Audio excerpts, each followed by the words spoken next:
Welcome, and thank you for joining us today. My name is Amy Anderson, and I'm the Assistant Director of Alumnae Relations. Before we begin today's session, please note that there will be time for questions towards the end of the presentation. So if you have anything to ask President Hinton, please just click the Ask a Question button on the bottom of your screen. You may have to exit full screen mode in order to see the Ask a Question button. This session will be recorded and posted on our Alum Learning Consortium's past event recordings page in approximately 5 business days. Now, please welcome our moderator for today's session, Kathy Hansen, Vice President of Institutional Advancement, along with the College of St. Benedict President Mary Hinton. Thank you, Amy, and thanks to all of you for joining us this evening for the very first episode of our new St. Ben's at Home series. We're really pleased that tonight our outgoing and very beloved president, Dr. Mary Hinton, is going to be joining us tonight. You know, we were inspired to do this during this time of staying at home and social distancing and not always getting to see the people you care most about face to face, because we thought it would be a perfect time to really bring news from your alma mater, maybe share some inspiring stories of Bennies, give an inside look at what's going on, and talk a little bit about what the future might hold.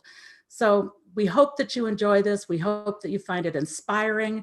We hope that you're entertained by this, and we hope that you're educated by what goes on. Most of all, we hope that this demonstrates to you that the Bennie Network is alive and well and thriving. So this is the first in the series, so we're just getting going with things. I'm going to be starting out by asking some questions of President Hinton. Then we'll move to shift to questions from the audience. So be thinking about what you might like to ask. So with that said, let's get started. So Mary, first thing I want to ask is just something that everybody always asks about, and that's, how are the students doing? Thanks, Kathy, and good evening, everyone. I am so happy to have this opportunity to spend time with you, and just want to send a special thanks to Kathy, Amy, and the entire Alumnae Relations team for putting together this outstanding evening. So, Kathy, to answer your question, our students are doing incredibly well. I think we've all heard a great deal about how resilient young people are, and certainly our Bennies are incredibly resilient. But what I think separates Bennies from many others is that our students are not only resilient, they are also actively working to make the world a better place. Mm-hmm. Our Bennies are eager to move on to what's next and to making a significant difference in the world, even in this challenging time. Our students are anxious to live into being the critical thinkers, courageous leaders, and passionate advocates that we know they are. And they're demonstrating that now, just as they do when they're on campus, when they're in the workplace, when they're around the globe. So our students are doing really well. Yes, they have moments of sadness and struggle, much like each of us, but overall, they're doing really, really well. That's so good to hear. And I want to drill down into that a little bit more. So you're right, these are super challenging times. And you're right, our students are our Bennies are so resilient and really strong. We keep hearing stories about how our students and alumni are really making a difference in the world, as you said. So I'm wondering if you would share a story or two that you found maybe particularly heartening during these days. Yeah, I'm happy to. I enjoy nothing more than sharing student stories. And one story that I've shared frequently over the past few weeks, including on LinkedIn and other places, is the story of Grace Shillowert. Grace is a sophomore at St. Ben's. And during her time at home over the past several weeks, as she was engaging in online learning through St. Ben's, she also, in her spare time, decided to found an organization that responds to educational needs in her home community. So while life carried on and she was taking her classes and being otherwise engaged, she also started a nonprofit called Monticello Education Connection. And the goal of Monticello Education Connection is to provide free digital tutoring services and educational resources. Their mission is to connect students to the tutors that they need to get help as students in K-12 experience online and remote learning. Grace learned about this need for tutoring through her mom and through a friend of the family whose son needed some additional support. So Grace saw the need. She started this program and had it up and running in 2 weeks. And when Grace and I spoke during virtual office hours a couple of weeks ago, she had over 70 tutors, that's 70, working in the program. So that is quite an amazing accomplishment. So that's a big public engagement, a big heavy lift in starting a nonprofit. But I also like to share the story of Leslie Gonzalez Barragan, a young woman who many of you met through our Illuminating Lives campaign events. Leslie shared in her campaign speech her struggle with lupus, and it's a struggle that's become even more difficult over the past several months. Technically, Leslie graduated in December, so she was done with in school in December. And she's worked so hard during her 3.5 years as a student, laser focused on graduate school and on making a difference in the world. When I spoke with Leslie a couple of weeks ago, she talked with me not about her own health challenges necessarily, but more about the love that she has found among her nurses who take care of her. She talked about the kindness of neighbors, and she dwelt on the fact that her faith continues to give her focus and hope. Leslie is bringing her light into the world and shining brighter than ever, no matter the challenge.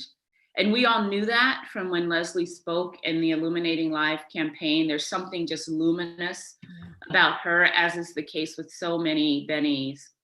But at this moment, even more, Leslie's inviting others to let their lights shine as well. And it's really quite engaging and a powerful reminder of the mission and strength and power of our Bennies. And I would say, Kathy, that nearly every Bennie, all Bennies have a story. Bennies are not women who simply sit on the sidelines waiting for life to happen to them. They are women who make life happen. Whether it's Ellen Hunter-Gans, who's running her own private marathon to spread love, or sophomore Maria Schreider, who wrote the song Fact or Fiction. It's a great song about life during the pandemic, and it was played on NPR last Friday. Our Bennies shine brightly.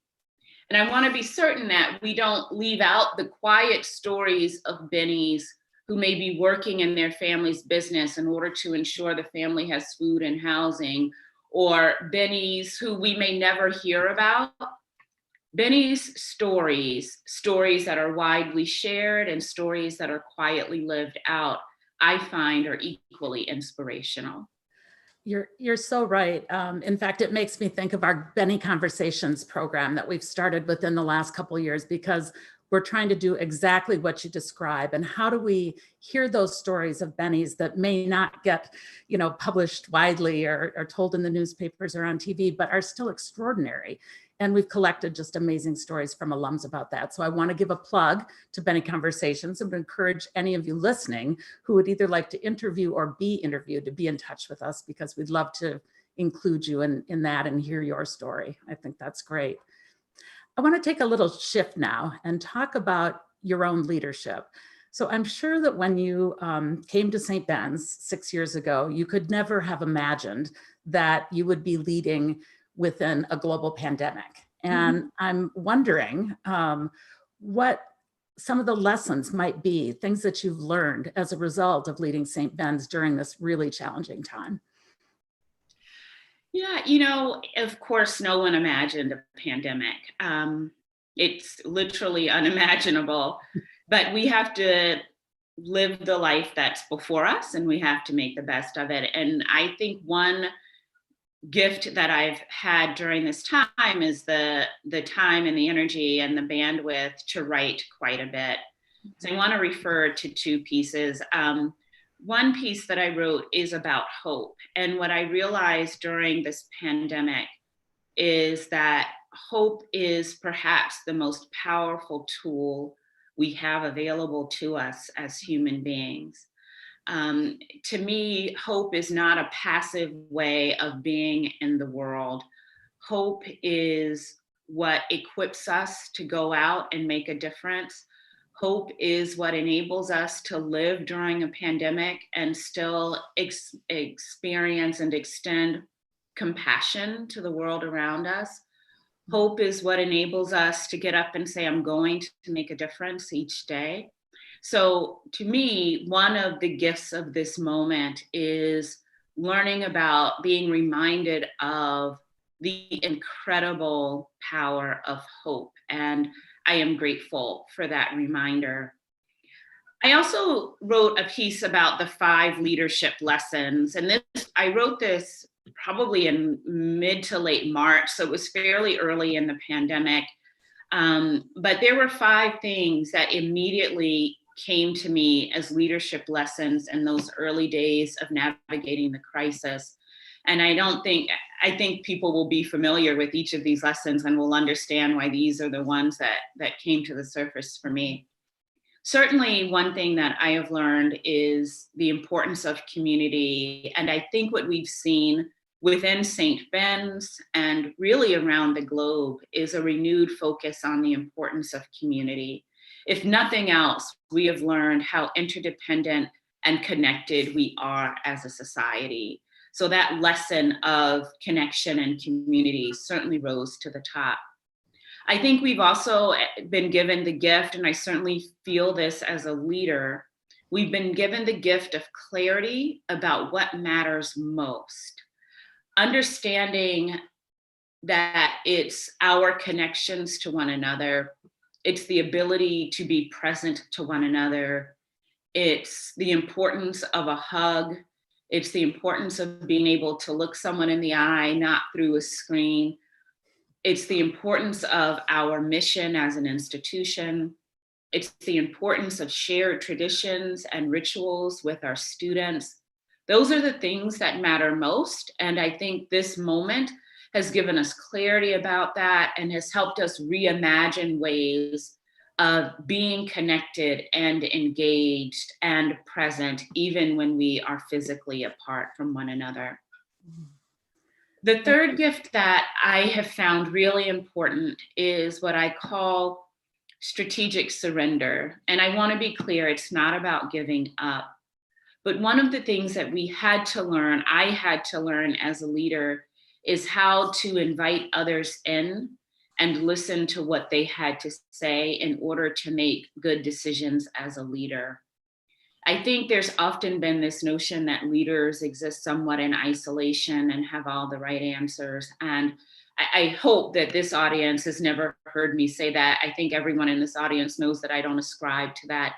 But that became very, very clear during this pandemic, that a leader does not exist in a vacuum and that you have to share your ideas, you have to surrender these notions of power and authority and really figure out how to lead in community, not just live in community.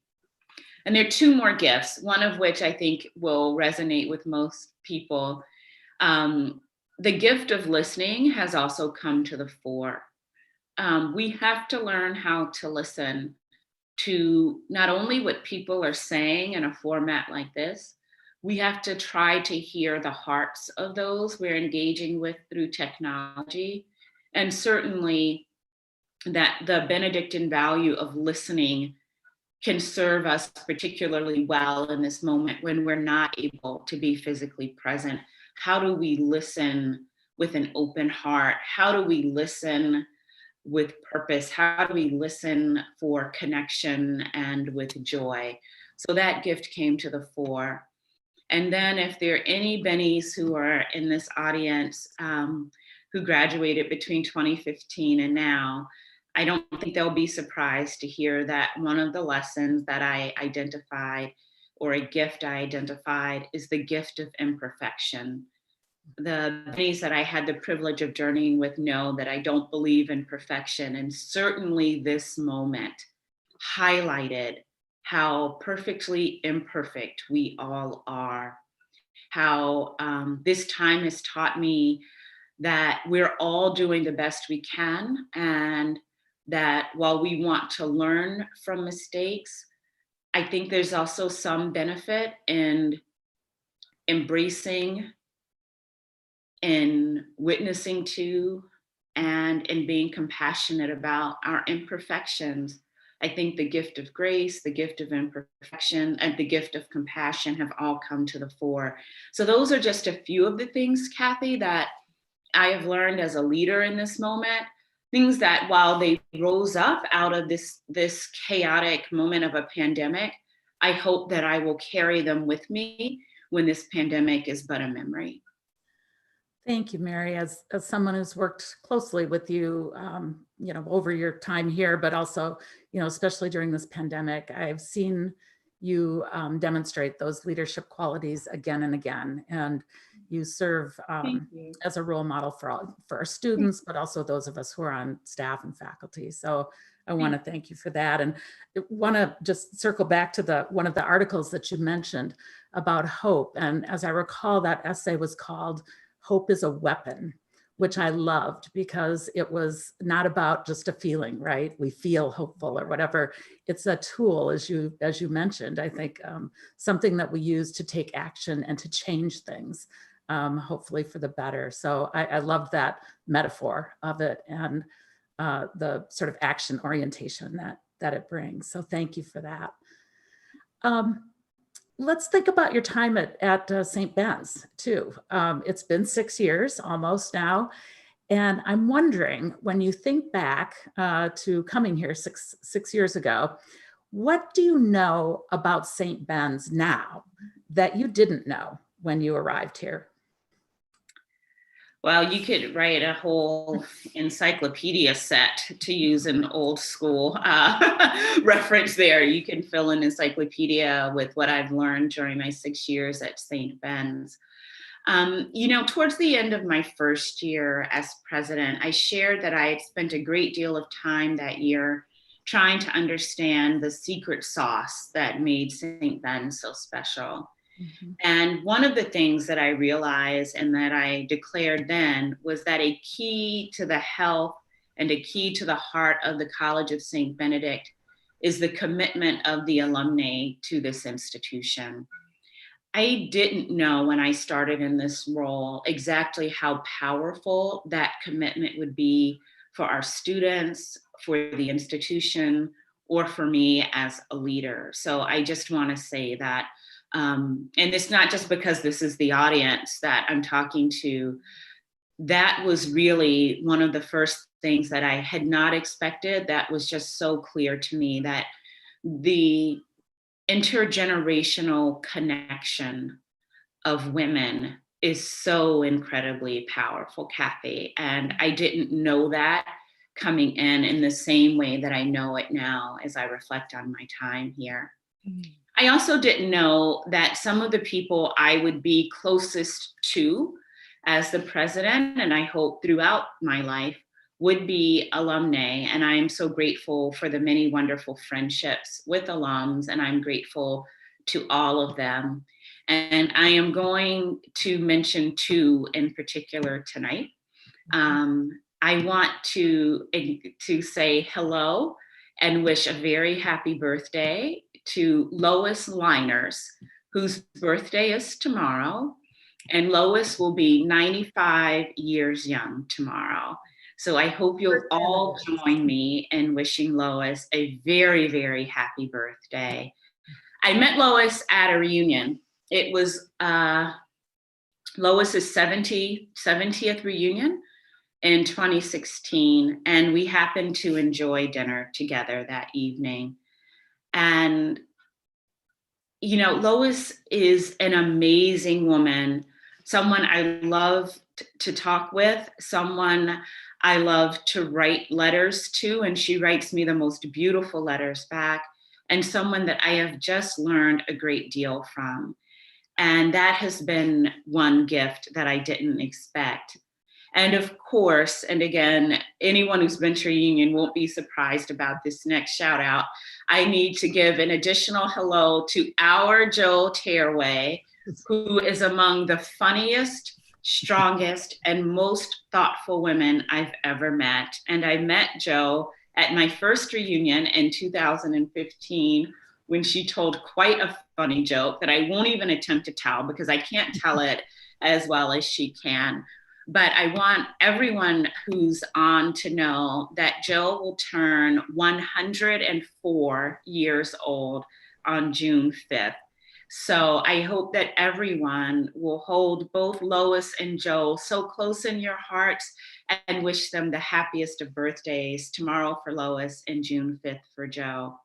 But there have been many, many friendships with many, many alumni over these years that have meant so much. And similarly, I didn't realize how close I would become with the students. And I'll come back to that in a little while. But the gift of journeying with young women has just been tremendous. And that has been a real privilege of this job. I want to add one additional thing that I've learned. I have learned the incredible power of having the Sisters of the Order of Saint Benedict in your life. Now, I want to be clear. I have been just disproportionately blessed and fortunate to have worked with the Religious Sisters of Mercy. And I always mention the RSMs because they taught me everything I know about mission. So if I've ever said something good about mission to you, I learned that at the knee of the Sisters of Mercy. I had the great fortune of working with the Dominicans at Mount St. Mary College, who were so incredibly supportive. But I have most closely lived in community with the Sisters of the Order of St. Benedict and the Benedictines. And I will tell you that just waking up each day, knowing that these incredible women are praying for you is transformational in and of itself. And to have developed the friendships with so many of the sisters, I'm going to say with all of the sisters, has been incredible. You know, Sister Lois, who has the world's biggest heart and is the original prayer warrior, Sister Susan and her top-notch leadership team, and I'm waving to all of you out there. Sister Stephanie and her wonderful popcorn and her fantastic friendship with my husband, or my BFF, Sister Michaela. Every sister I have encountered has been an outstanding source of strength and support. And in ways that I cannot even begin to share, they have helped me both find and use my voice throughout my presidency. And I certainly didn't expect that to happen 6 years ago. I know that I've heard, I think it might be Sister Michaela who said when you were first applying for this job and interviewing and everything, and someone made the comment that you were the most Benedictine president ever, you know, so you really did kind of grasp. I feel Sister Emmanuel and Sister Coleman will always have that mantle, but I am happy to carry the coats of the Benedictine sisters who were president before me. You know, as you were talking about the students and the relationships that you developed with the students, for some reason, the story that I've heard you tell, I think might be interesting for people to hear. And I think it might have given you just a hint of what the students at St. Ben's were going to be like. And it was when, again, you were on campus interviewing, and it was during quite a horrific blizzard. And I'll just leave it to you to tell the story of how you got from campus to your hotel.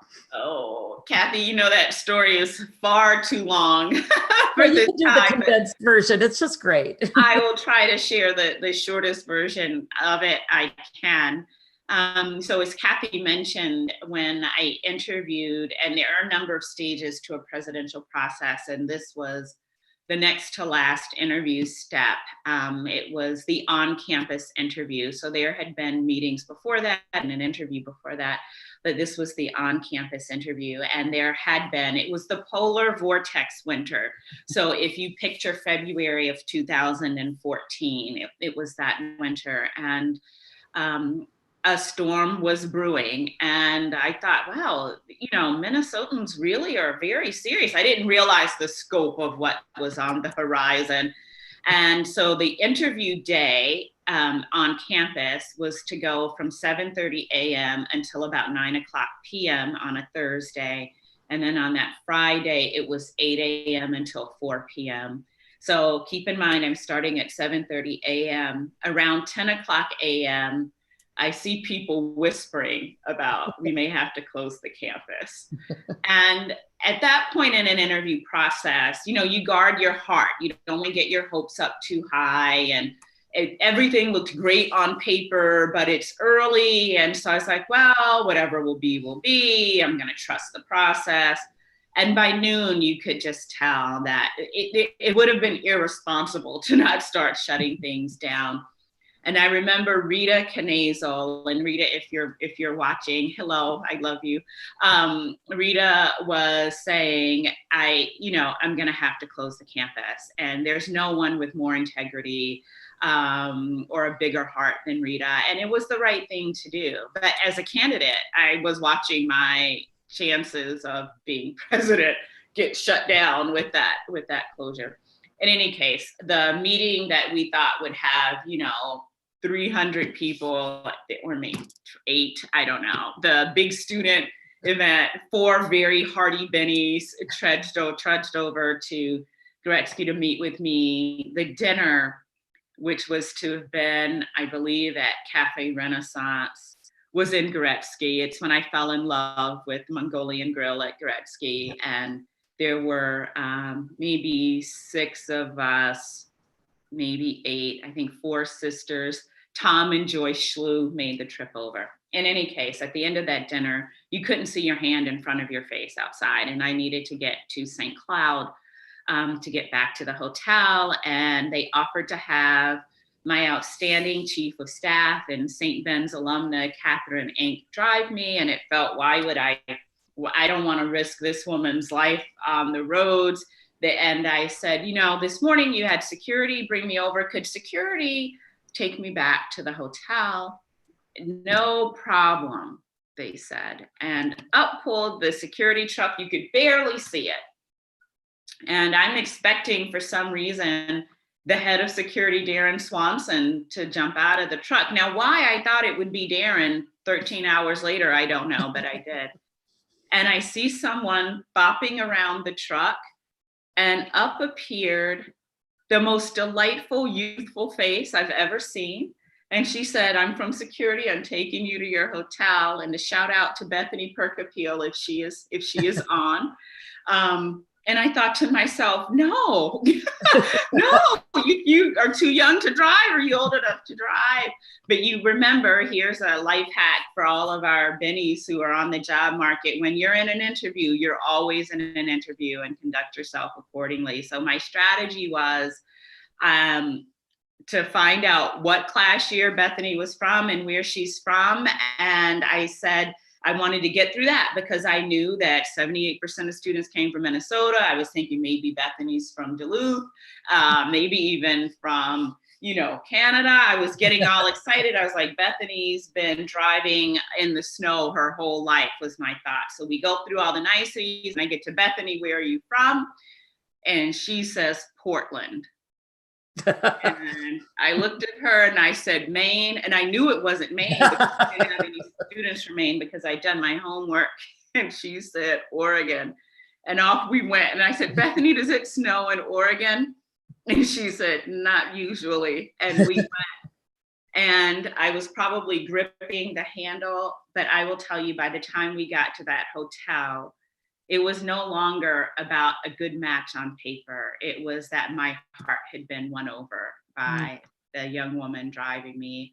Her confidence, her courage, the way she was able to articulate the mission of St. Ben's, the way she was articulating how St. Ben's had transformed her as a woman, as a leader, as a student, made me want to be a part. It was in that security van, that ride between St. Joseph and St. Cloud on the worst night of the polar vortex I think I've ever experienced, that I fell in love with St. Ben's. Well, And I think all of us give thanks for the blizzard and for Bethany, because yeah, and you should ask her to tell the story, because she gives a slightly different version of it than I do. An equally valid, but slightly different version. well, that was the beginning of a great relationship between you and St. Ben's. And I wonder, as you think back over 6 years, I know there are many just wonderful things that have happened, but what would you say you're most proud of as you think about your presidency?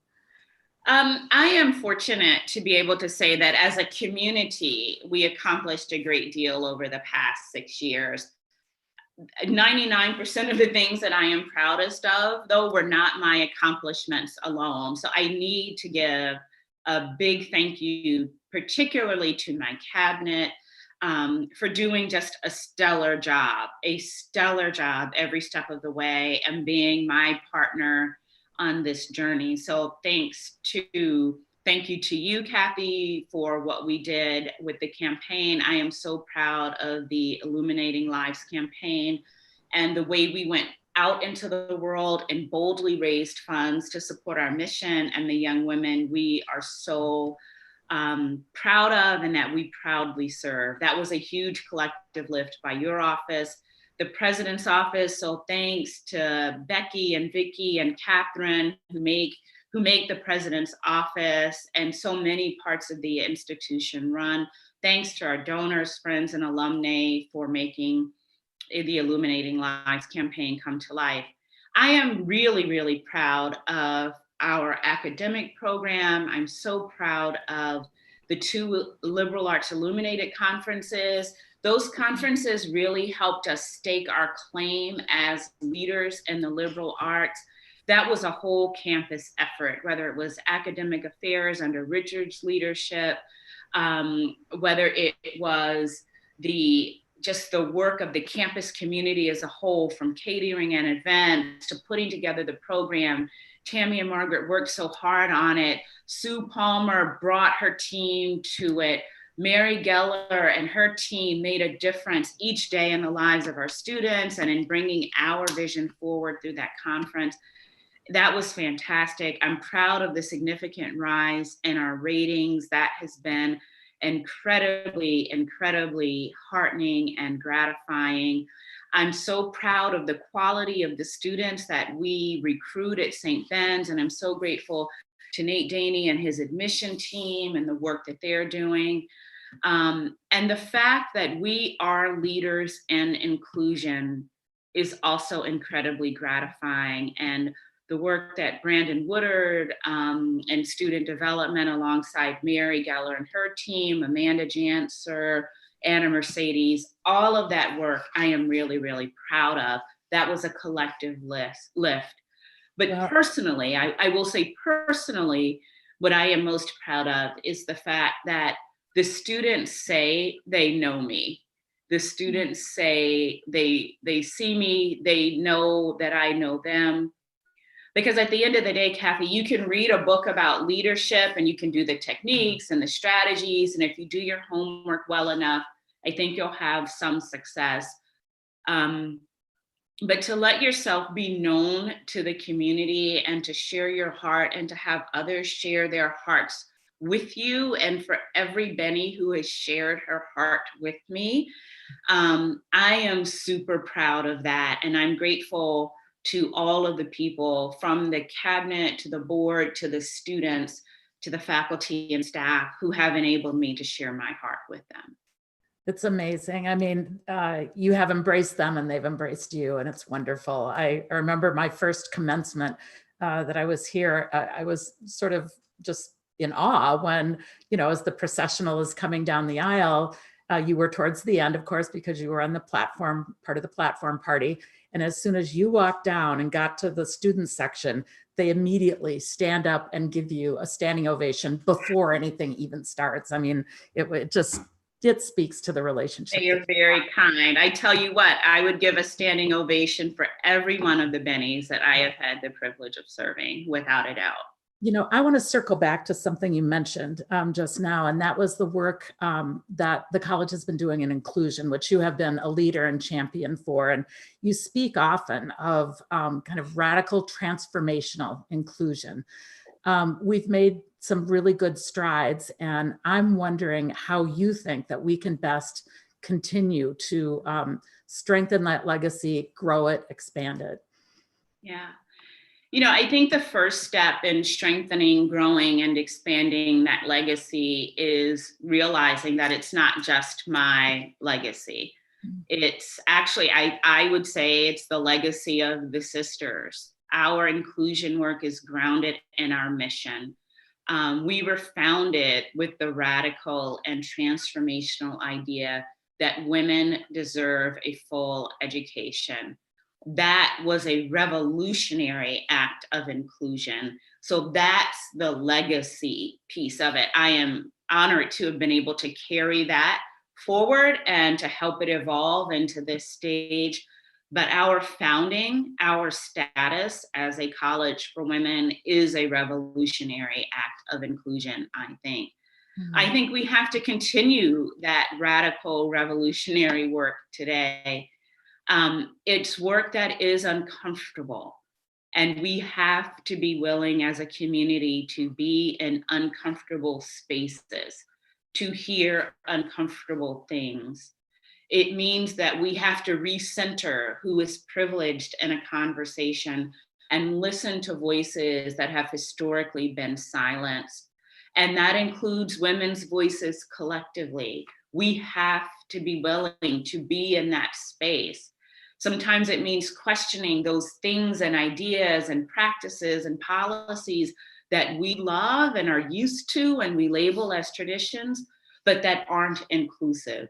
So I just want to say that to continue that work means to continue that some level of discomfort, recognizing that that's a necessary part of the evolution. A wise woman, so Angie Schmidt-Whitney, if you're out there, turned words around on me yesterday and reminded me that there's no growth in comfort and no comfort in growth. And so we have to be uncomfortable to grow. So I am grateful that I had the privilege to extend that revolutionary idea during my time here. But it is in our DNA at this institution to be inclusive. And I simply hope that St. Ben's continues to hold itself to that high standard. It's that standard, I think, that makes us unique. Thank you, Mary. That was really helpful to have this grounded in our history and our very identity as a Catholic and Benedictine institution. I want to make sure we have time for questions from the audience. So I've got two more that I want to ask you before we turn it over to the audience. The first is, what is your parting message to us? What's your charge, I guess, for the Bennies as you leave? Yeah, so I want to share something, and they're the words that I shared with our Hines scholars, and they are leaders from the Sister Nancy Hines Institute for Women's Leadership, or IWL. And I think this is my charge and my gratitude. So what I shared with them was, and my charge to each of you is to know, believe, and advocate for the fact that education for women and the thoughtful development of women's voice are essential right now. And I will say that my commitment to women's education and the development of women's voices blossomed here at St. Ben's, and that what was once a part of my passion became the center of my passion. And while I think our work around inclusion is radical, I wouldn't call myself particularly radical. I'm not trying to take anything away from anyone else. I don't think St. Ben's is doing that.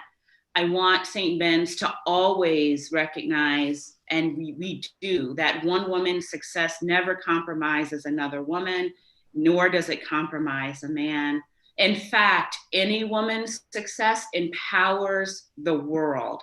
And I would charge Bennies to keep lifting one another up in the world and encouraging each other's lights to shine. I'm so grateful that my time here and my experience here reinforced my belief and my desire to advocate passionately for the integrity, the courage, and the rights of all women. And I would ask that alums join me in that advocacy.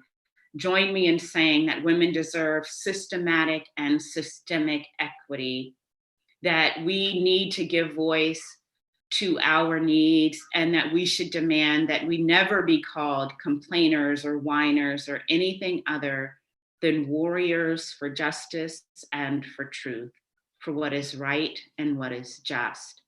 I learned that here. I am grateful for learning that here. And my charge to all of the Bennies is to always advocate and to be a warrior for justice and truth and the value of women's education and women's voice. Thank you, Mary. Now, I did save the very toughest question for last before we turn it over to the audience. And my question for you is, Benny bars or chocolate lava cake? That's the easiest question you asked, Kathy, without a doubt, without equivocation and without argument, and I'll watch the chat. Chocolate lava cake. I said to students last night, when a Wednesday comes and a Wednesday goes and there's no chocolate lava cake, there's a special sense of loss that I experience. Good. Well, thank you so much for these questions. Now, I think we'll turn it over to the audience for questions. So Amy, do we have any questions that have been posed by the audience? Yes. Our first question is, Mary, you've been a leader for St. Ben's intellectually, spiritually, and strategically. You've also been a leader with a really strong fashion sense. How do you think about fashion as an expression of your leadership? So I graduated from college in 1992. And in 1990, there was a study that showed that women who dressed in a more masculine fashion were taken more seriously and were more likely to get a job offer extended to them than women who dressed in what, and these terms mean something, the meaning of the terms have changed, and I want to contextualize that. But in 1990, it was, if you dressed more like a man, you were more likely to get a job.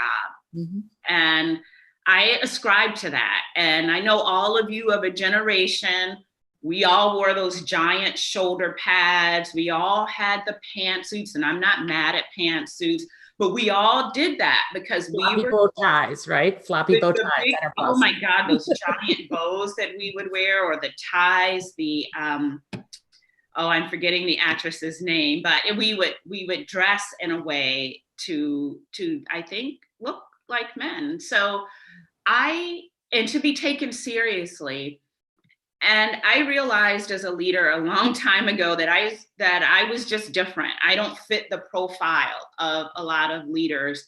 And I could either try to contort who I am to fit that profile, or I could embrace who I am and lead as I am. And I decided I wanted to embrace who I am, that authentic leadership was more important than performative leadership.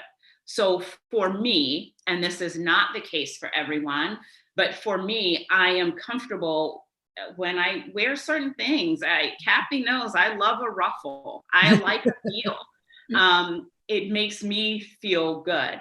But if I liked, boots, or if I like chunky sweaters, or if I like jeans, that's what I should wear. So to me, when you're a leader, you want to do and be and wear those things that make you feel your best self. And every woman gets to decide what that is for herself. For me, I do say something about my personality through what I wear.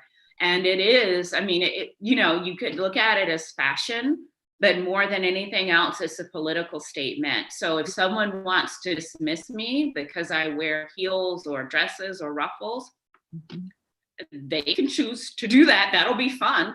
But I, at some point, I just learned that I didn't want to compromise who I was to fit what someone else thought a leader should look like.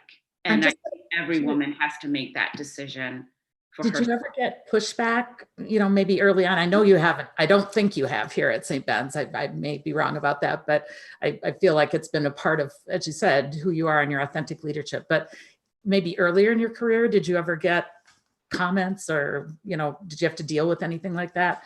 Yeah, that was, and you still get it. I mean, that's, there are people. The United Nations Development Program released a study 2 months ago that showed that 89% of the people in the world hold some form of gender bias. Right. When you look at the intersectional identities that we have, so when I look at gender and race together, those are biases that I encounter all the time. And I have to intentionally make a choice. Will someone else's narrow way of defining who I should be or what they expect of me define me? Or will I define who I am and be comfortable in who I am? And so that was a bit of the point of the leading from the margins talk, is at some point, I don't ascribe to be that person. And if someone wants to write me off because I don't ascribe to be who they think I should be or what they think I should be, I have now reached a point in my life where that only fuels me and empowers me and makes me reach out more to those people who have been dismissed alongside me. Thanks, Mary. Amy, I jumped in with a question there. Sorry. Are there others from the audience? Yes, there are. This one comes from Susan Vento, and she says, although I hope we will always be connected, President Hinton, what parting advice do you have for us about our treasured St. Ben's, as well as our Benedictine traditions? How can we contribute to a vibrant future for the college, but most importantly, for each student who is fortunate to attend this incredible college? What a lovely question. Hello, Susanna. It's so good. It's good to hear from you. I hope you're well. So I think the most important, there are a few things that you can do, and some are on the usual list of things that we say. Please do volunteer for things at the College of St. Benedict. As you know, we were the first college in the nation to get the Service Enterprise designation, which means we utilize and leverage the energy and expertise in our volunteer, which are largely alumni, among our volunteers in ways that are unparalleled. So keep showing up for Bennies and for St. Ben's. You all know the 3 T's: time, talent, and treasure. Your volunteering matters, your mentoring of student matters, your gifts to things like the annual fund matters, your talent when you go out into the world and shine brightly, that matters. But if I were going to say what our students need most, what I would ask of you is to just advocate on behalf of the voice of women, advocate for our students, advocate for their needs, advocate for just the depth and the power and the richness of the mission of the College of St. Benedict. Talk about St. Ben's whenever and wherever you can. When you meet a high school student who's thinking about college, shine brightly and let them know of this opportunity here. So those are the things that you can do. But one thing that I often say is Bennies always show up. So just keep showing up for each other, for St. Ben's, and for those Benedictine values that we all hold so dear. Great. Another question we have is, do you have a favorite memory of former President Sister Coleman or Sister Emmanuel? I have so many of them, and I shared one of Sister Emmanuel, and I'll just share briefly here, but just whenever I would sit with her, when Sister Coleman and I would visit, just being in her presence, Sister Manuel always was the most grace-filled woman I ever encountered. She just exuded grace and leadership in all she did. And that was true throughout her life.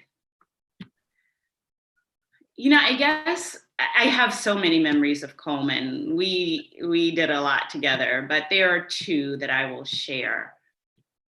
One that's sad and one that's happy, and not sad, but I'll share I remember the last day. So Coleman died overnight on a Friday night. And that Friday was one of my board updates to the community. So after every board meeting, I would do a board update to the community, and people would come by and we'd sit together for about an hour, and I would just talk about the high level things that we talked about at the board meeting, and then take other questions from the community. And Coleman would always attend those, and she attended that one. It was that Friday. And I just remember at one point, and I don't know if you'll be able to see this, but at one point, she sat back in her chair and she put her hands behind her head. And she just said, "I'm just so happy and so proud." And that's probably the memory I think of most often when I think of Coleman, because it was just so heartening to know I had made her proud. And that meant all the world to me. But to lighten the load a little bit, I'll share one other memory. My husband, Robert, and I were walking into Sacred Heart Chapel one day, and Coleman walked up to the two of us. And without missing a beat, Coleman just stood next to Robert. Robert dropped my hand, held up his arm.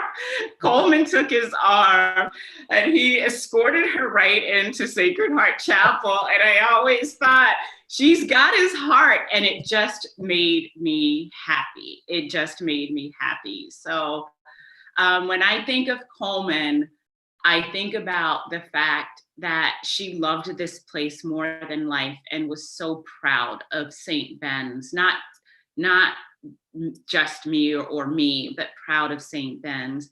And the fact that Coleman always knew what she wanted and did not hesitate to go after it. And that is one of my favorite memories of her.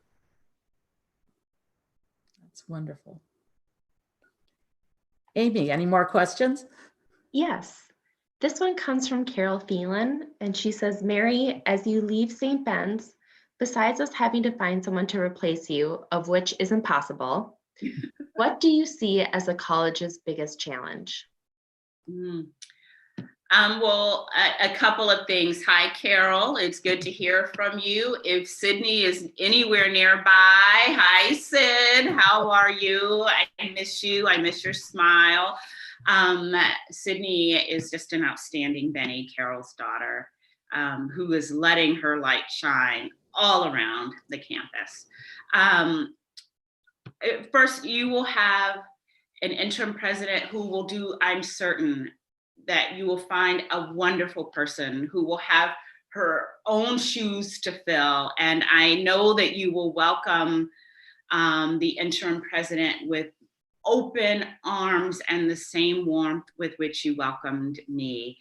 But next year will be a challenge for every one of the 4,250 colleges and universities in the United States. The pandemic has just wreaked havoc with colleges and universities. And I would ask that you offer all the support and kindness and care that you can as the interim president comes into this role on July 1. and that you support their leadership going forward, because the pandemic has just been, I don't have words to express. It's just been challenging, and that will be the single biggest challenge. That's probably very tactical, Carol. I know you may not have expected such a tactical response, but everyone is going to need to offer support for the institution going forward next year. Good. Amy, do we have time for one more question before we wrap things up? I think so. One more question would be, what's your favorite book and why? Wow.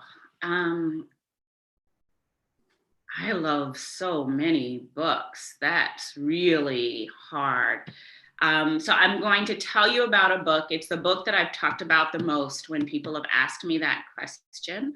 And I will tell you the title, but I want to tell you the thing in the book that I love. And I love a lot of books. I love Brene Brown. I love Pema Chodron. I love Toni Morrison. I love Maya Angelou. I mean, I love a lot of books. So to be clear, but there's a recent book that's come out, I guess maybe 18 months or 24 months ago, called Burnout.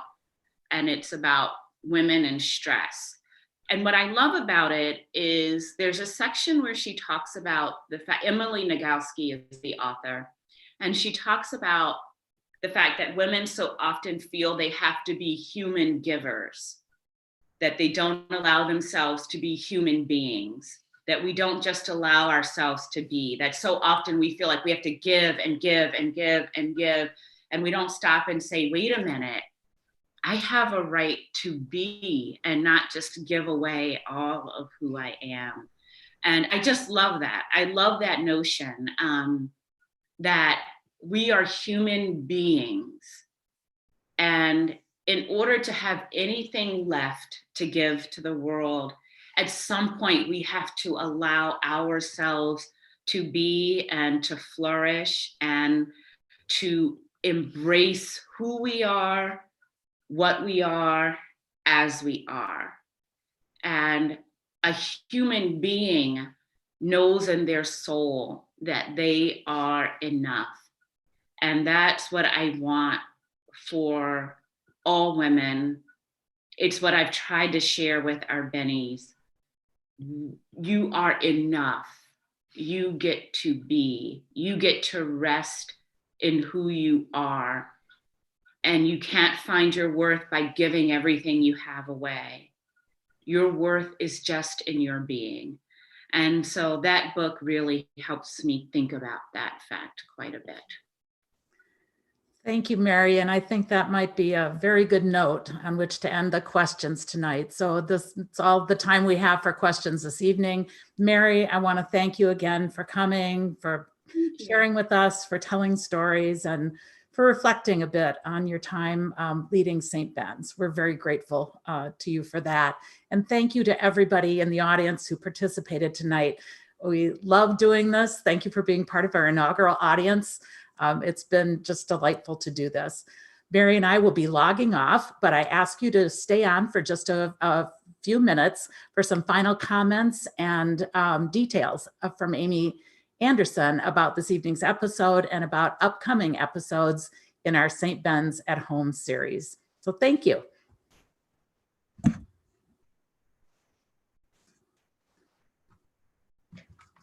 Thank you again, President Hinton and Kathy, for your time this evening. Audience, you can share additional questions or comments on tonight's episode through the evaluation form that we will be emailing to you from the Alumnae Relations team. The next episode in our St. Ben's at Home series will be held next Wednesday, May 20th at 7 p.m. and it will be featuring Mary Geller, Vice President of Student Development. During this episode, we will be focusing on the student experience. We hope that you can join us, and please invite your Bennie friends. You can find additional details about the St. Ben's at Home series on our webpage at csbalumni.com/events.